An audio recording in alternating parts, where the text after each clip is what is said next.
Sale मिठाई गुलियो Coke Fanta के खाएर हो यो चाडपर्व पनि बल्ल सकियो हो। भोलिदेखि चाहिँ मर्निङ वाक जाउँ।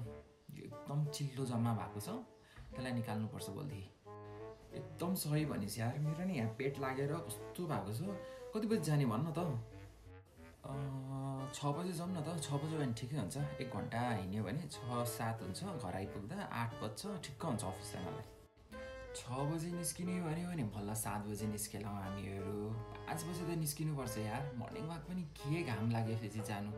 5 बजी निस्क्यौँ अनि ठ्याक्क 6 बजीसम्म दौड्यो भने घर आइपुग्दा 6:30-7 हुन्छ, अनि बल्ल ठिक्क हुन्छ। 5 बजी फाइनल गरौँ। एकदम ठिक भनिस् यार। भनेपछि भोलि 5 बजी भेटौँ है त, त्यहाँ चोकतिर भेटौँ ठ्याक्क 5 बजी। आइज नि फेरि त्यहाँ, फेरि सुतेको हुने होइन नि, भोलिदेखि त जानै पर्छ। आउँछु कि आउँछु। तैँले त 5 बजी भनिस्, म त 4 बजी भयो भने जानलाई रेडी हो। तँ नगए नि म त जान्छु। तँ चाहिँ बरु उठ्ने नि त्यहाँनिर, फेरि अल्छी गर्ने होइन नि। यो भयो त्यो भयो केही भन्ने होइन। फुर्क जाने हो भोलिदेखि 5 बजी। यहाँ पेट घटाउनु परेछ। The next morning.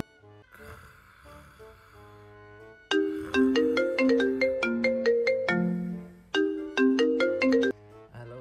के हाल्यो नि, सुतिरह्यो क्या? मर्निङ वाक जाने होइन? म त जान्न यार, मलाई त्यस्तो सन्चै नभएर जस्तो भयो।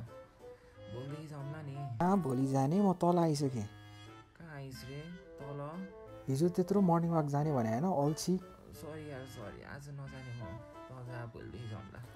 ए इट्स ओके ल भोलिदेखि जाउँला नि त, हुन्न? म यहाँ रेडी भएर आइसकेको थिएँ, केही फरक परेन। ल